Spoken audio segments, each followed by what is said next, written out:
हम लोग ट्रिग्नोमेट्री को बिल्कुल बेसिक से देखते आ रहे हैं। ये उसका पार्ट नंबर 4 है। इस वीडियो को देखने से पहले आपको कार्टेशियन प्लेन का थोड़ा बहुत नॉलेज होना चाहिए।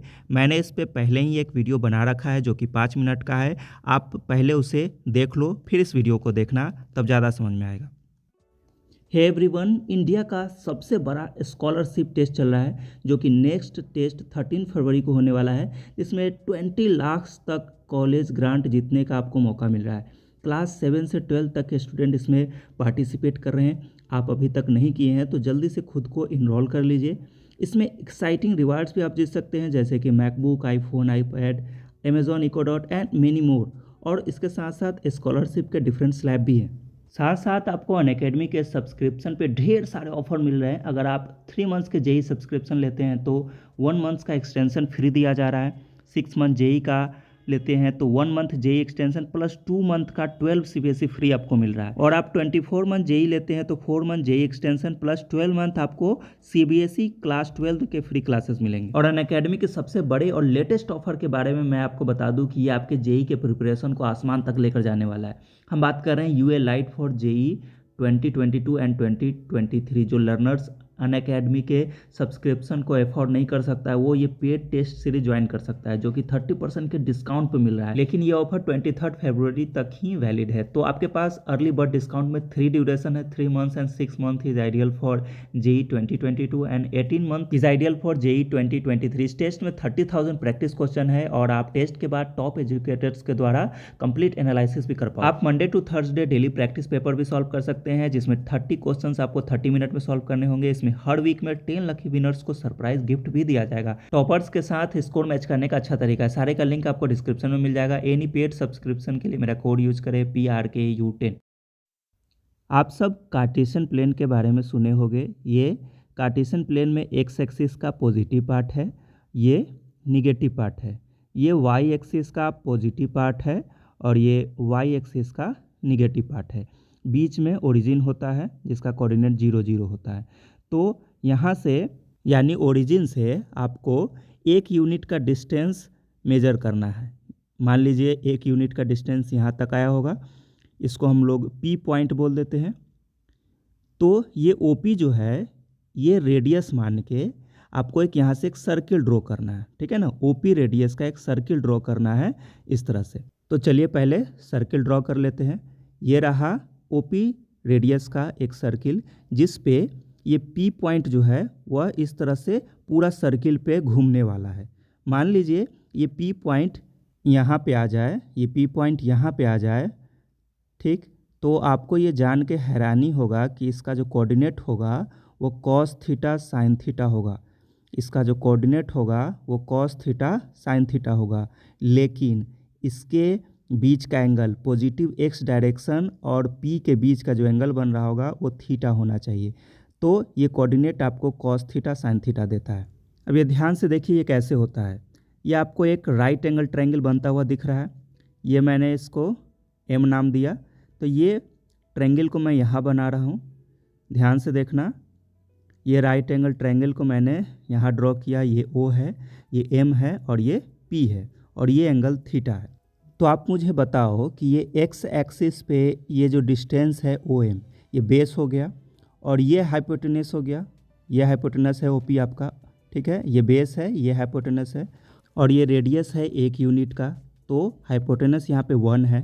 तो यहाँ से अगर cos थीटा का वैल्यू निकालें हम लोग तो cos थीटा होता है B/H। ये B है आपका बेस, OM बाई OP आपका क्या है, हाइपोटेनस है। ये इसका 1 है, रेडियस हम लोगों ने 1 लिया है। तो OM equal to cos theta बनता हुआ दिख रहा है आपको। OM cos थीटा के बराबर आ गया, यानी ये डिस्टेंस जो है OM ये cos थीटा है। समझ में आ गया। OM को हम लोग cos थीटा बोल सकते हैं। अगर इसी में अगर हम लोग sin थीटा निकालें तो sin थीटा होता है P/H, ठीक। तो यहाँ से अगर हम लोग sin थीटा निकालें परपेंडिकुलर बाई हाइपोटेनस तो ये PM हो जाएगा, ठीक। ये डिस्टेंस PM है, ये आपका परपेंडिकुलर हो जाएगा और ये H हो जाएगा। तो PM/1, ठीक। तो sin थीटा PM के बराबर आ गया, यानी ये डिस्टेंस cos थीटा, ये डिस्टेंस sin थीटा। समझ में आ गया। तो आप ध्यान से देखो, ये P पॉइंट जितना X में चला होगा उसको यहाँ लिखते हैं, जितना Y में चला होगा उसको यहाँ लिखते हैं। ये मैंने आपको पिछले वीडियो में बताया था कि ये जो पी पॉइंट का कोऑर्डिनेट है, इसमें वो जितना एक्स डिस्टेंस पे चला होगा उसको यहाँ लिखते हैं, वाई एक्सिस पे जितना चला होगा उसको यहाँ लिखते हैं। ये एक्स एक्सिस, ये वाई एक्सिस का कोऑर्डिनेट है, ठीक है। तो आप ये एक बात समझ गए कि ये ओ एम जो डिस्टेंस है ये कॉस थीटा है, और ये जो पी एम डिस्टेंस है यहाँ से, ये डिस्टेंस ये वाला यहाँ से ओरिजिन से, ये आपका साइन थीटा है। इसलिए पी का कोऑर्डिनेट कॉस थीटा और साइन थीटा है। ये बात आपको समझ में आ गया। अब ये पी पॉइंट को हम लोग पूरे सर्किल पे घुमाने वाले हैं, इस तरह से पकड़ के पूरा नचाने वाले हैं। अब ध्यान से देखना कि हर एक पॉइंट पे इसका थीटा चेंज होगा, हर एक पॉइंट पे इसका थीटा इस तरह से चेंज होगा, ठीक, और इसके साथ इसका कोऑर्डिनेट भी चेंज होगा, लेकिन ये रहेगा कॉस थीटा साइन थीटा ही, ठीक है। थीटा सिर्फ चेंज करेगा। देखो ध्यान से, यहाँ पे थीटा है, ये यहाँ पे आ गया, तो यहाँ पे ये कितना एंगल बनाता है, यहाँ पे ई पी पॉइंट पे ये 90 डिग्री बनाता है, यानी पाई/2 बनाता है। तो इसका कोऑर्डिनेट क्या हो जाएगा, इसका कोऑर्डिनेट हो जाएगा कॉस पाई/2 साइन पाई/2। आपको समझ में आया, सिर्फ थीटा चेंज हुआ, बाकी ये coordinate cos theta sine theta में ही रहेगा। ये हो गया कॉस पाई/2 साइन पाई/2। थीटा आपको पॉजिटिव एक्स डायरेक्शन से ही लेना है, ठीक है। अब यहाँ से इसको यहाँ पर ले आते हैं, इसको खींचकर यहाँ पे ले आते हैं। तो आप खुद बताओ, ये P point positive x direction से कितना एंगल बना रहा है, 180 डिग्री, जिसको हम लोग पाई बोलते हैं। तो ये कोऑर्डिनेट हो जाएगा कॉस पाई साइन पाई। आपको समझ में आ रहा है, एंगल आपको पॉजिटिव एक्स डायरेक्शन से ही लेना है। अब यहाँ से इसको पकड़ के यहाँ ले आते हैं, तो यहाँ पे एंगल कितना बन रहा है, पाई में आप पाई/2 जोड़ दो, ये हो जाएगा कॉस 3 पाई/2। इसका कोऑर्डिनेट हो गया कॉस 3 पाई/2, फिर साइन 3 पाई/2। ये हो गया इसका कोऑर्डिनेट, ठीक। अब इस पॉइंट को हम लोग और आगे बढ़ाते हैं, ये इस तरह से पहुँच गया यहाँ पे, ठीक। ये पॉइंट P यहाँ पे आ गया, यानी ये पूरा एक चक्कर घूम के आया है, यानी 360 घूम के आया है, तो ये होता है 2 पाई। तो ये हो जाएगा cos 2 पाई साइन 2 पाई। इसका कोऑर्डिनेट हो गया cos 2 पाई साइन 2 पाई। अब ध्यान से देखना, ये P पॉइंट को अगर हम पीछे खींच कर लाए तो थीटा 0 हो जाएगा। तो इस पॉइंट पे एक और एंगल बन रहा है 0 डिग्री वाला, ठीक है, 0 रेडियन वाला। तो यहाँ पे एक और कोऑर्डिनेट हो जाएगा cos 0 साइन 0। 0 डिग्री लिखो, या इसको आप रेडियन में लिखो, तो डिग्री लिखने की ज़रूरत नहीं है, cos 0 साइन 0, ठीक। ये हो गया इसका कोऑर्डिनेट। एक बार फिर से देखो, ये पॉइंट यहाँ से चलना शुरू किया, यहाँ पहुँचा, तो यहाँ पे एंगल जो बनता है वो पाई/2 बनता है, तो इसका कोऑर्डिनेट हो गया cos पाई/2 साइन पाई/2। फिर से ये पॉइंट यहाँ पे पहुँचा, तो ये होता है पाई, cos पाई साइन पाई। अब यहाँ से ये पहुँचा 3 पाई/2 पे, तो इसका कोऑर्डिनेट हो गया cos 3 पाई/2 साइन 3 पाई/2, ठीक है। फिर यहाँ से ये पहुँचेगा 2 पाई पे, तो हो गया cos 2 पाई साइन 2 पाई। इस तरह से फिर आगे बढ़ेगा तो उसमें पाई/2 ऐड होते जाएगा। इस तरह से ये एंगल चेंज होते रहेगा, घूमते रहेगा, बढ़ते रहेगा, ठीक है। अब आप कुछ देर के लिए सब कुछ भूल जाओ, बिल्कुल शुरुआत से समझते हैं। इस पी पॉइंट को हम लोग बिल्कुल 0 से समझते हैं, इसको यहाँ पर ले आते हैं, ये पॉइंट को यहाँ पर ले आते हैं, ठीक। तो ये जब एक्स एक्सिस पे आकर बैठ जाएगा तो एंगल आप बताओ कि कितना होगा। ये जो OP है ये एक्स एक्सिस पे आ गया है, पॉजिटिव एक्स एक्सिस पे, तो इसका एंगल यहाँ पे 0 डिग्री बन रहा है। तो इसका कोऑर्डिनेट क्या हो जाएगा, आप बताओ, cos 0 और साइन 0। ये हुआ P पॉइंट का कोऑर्डिनेट। अब अगर एक पल के लिए हम ये सर्किल को नहीं देखें, सिर्फ कार्टेशियन प्लेन को देखें, तो एक्स एक्सिस पे कोई भी पॉइंट होता है तो उसका कोऑर्डिनेट क्या होता है। देखिए यहाँ पे, अगर ये पॉइंट है एक्स एक्सिस पे तो वाई इसका 0 होता है, वाई 0 होता है एक्स एक्सिस पे। तो अब बताओ आप पी पॉइंट का कोऑर्डिनेट क्या हो जाएगा, क्योंकि एक्स एक्सिस पे 1 यूनिट है, रेडियस 1 है इसका, और यहाँ पे वाई 0 हो गया, ठीक है। इसका कोऑर्डिनेट क्या हो गया, 1 0।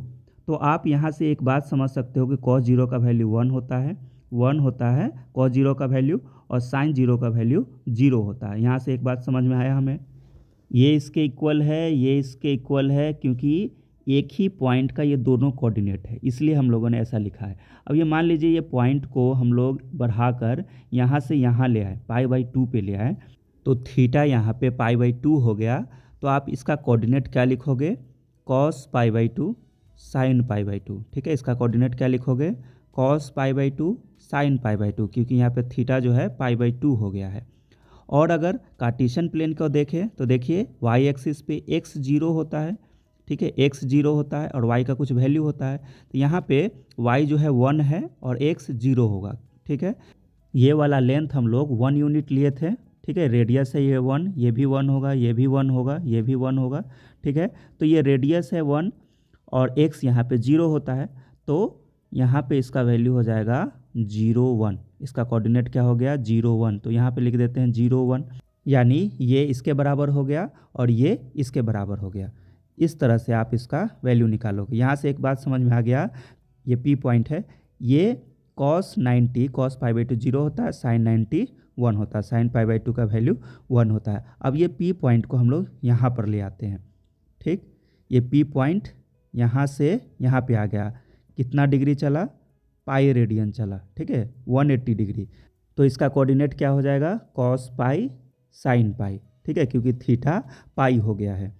अब ध्यान से देखो, ये x के निगेटिव पार्ट में 1 यूनिट है, ठीक है, तो इसका कोऑर्डिनेट क्या हो जाएगा -1 0, क्योंकि x जो है वो निगेटिव में है, ठीक है, ये लेंथ निगेटिव में है, इसलिए ये कोऑर्डिनेट हुआ।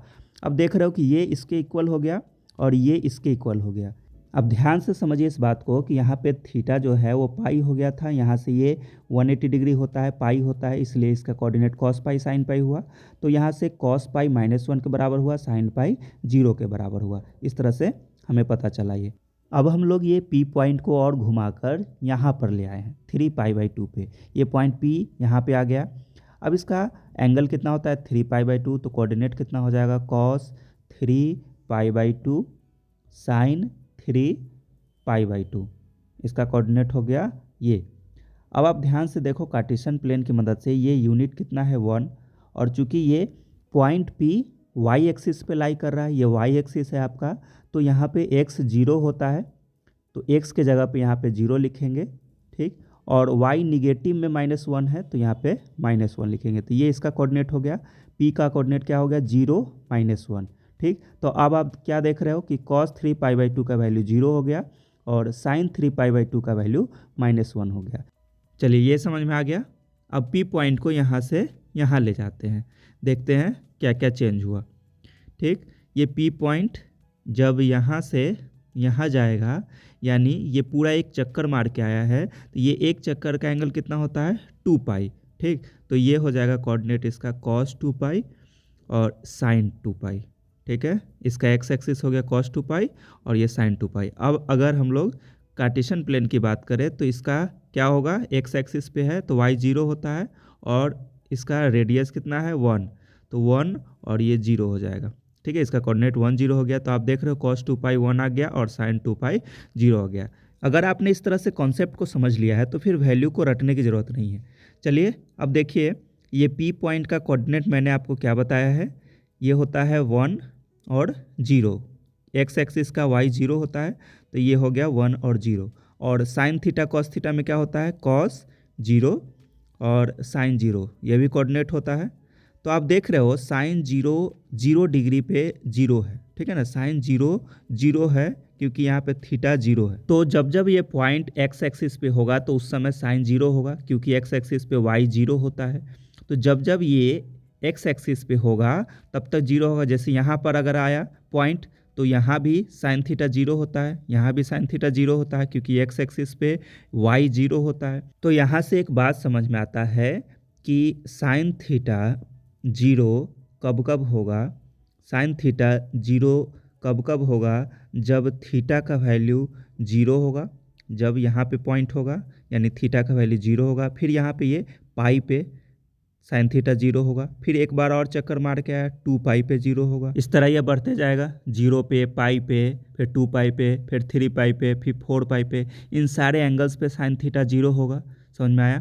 फिर अगर कॉस थीटा की अगर बात करें तो कॉस थीटा 0 कहाँ पे होगा, तो ये y एक्सिस पे 0 होता है कॉस थीटा। ये पॉइंट जब यहाँ आ जाएगा, यहाँ पे एंगल कितना बनता है π/2 और इसका कोऑर्डिनेट कितना होता है, ये हो गया 0 1, ठीक है, y एक्सिस पे 0 1 और यहाँ पे cos π/2 और sin π/2 ये होता है कोऑर्डिनेट। अब देख रहे हो cos π/2 यहाँ पे 0 है, ठीक है, 0 के बराबर है, तो cos 90 यहाँ पे 0 होता है, ये y एक्सिस पे cos 0 होगा। जब जब पॉइंट y एक्सिस पे होगा cos 0 होगा। तो सबसे पहले थीटा जब π/2 हो तब cos 0 होता है, फिर यहाँ से एक पाई आएगा आगे तो 0 हो जाएगा। जैसे यहाँ पे क्या होता है 3π/2, तो 3π/2 पे cos 0 हो जाएगा। फिर ये एक बार यहाँ जाएगा 5π/2।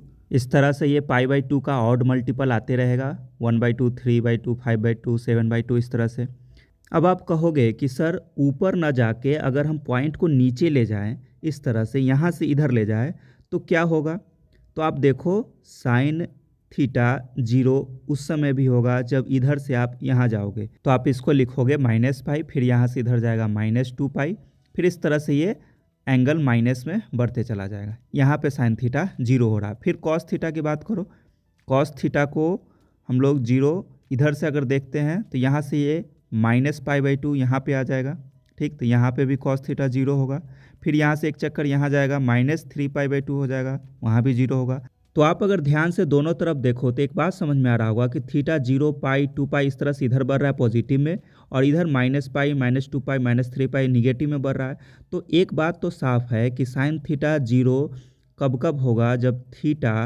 जब थीटा n π होगा, जहाँ पे n जो है वो एक इंटीजर है, निगेटिव में हो या पॉजिटिव में हो, यानी 1 2 3 या -1 2 3 रहेगा। इस तरह से जब कभी भी थीटा रहे तो आप समझ जाना वहाँ पे साइन थीटा 0 होगा। अब आप अगर कॉस थीटा की बात करो तो आप कॉस थीटा 0 कहाँ कहाँ देख रहे हो? तो π/2, 3π/2, 5, यानी π/2 के ऑड मल्टीपल ये चल रहा है। यहाँ पे निगेटिव में भी उसी तरह से है, तो हम कह सकते हैं 2n+1 ये ऑड लिखने का तरीका हुआ, और ये π/2 किसका ऑड मल्टीपल? तो π/2 का ऑड मल्टीपल में आप अगर भरोगे तो कॉस थीटा 0 आएगा, ठीक है। जैसे π/2, 3π/2, 5π/2, 7π/2, 9π/2, इसी तरह से निगेटिव में भी वहाँ पे कॉस थीटा 0 होगा। आज के लिए इतना ही, मिलते हैं नेक्स्ट वीडियो में।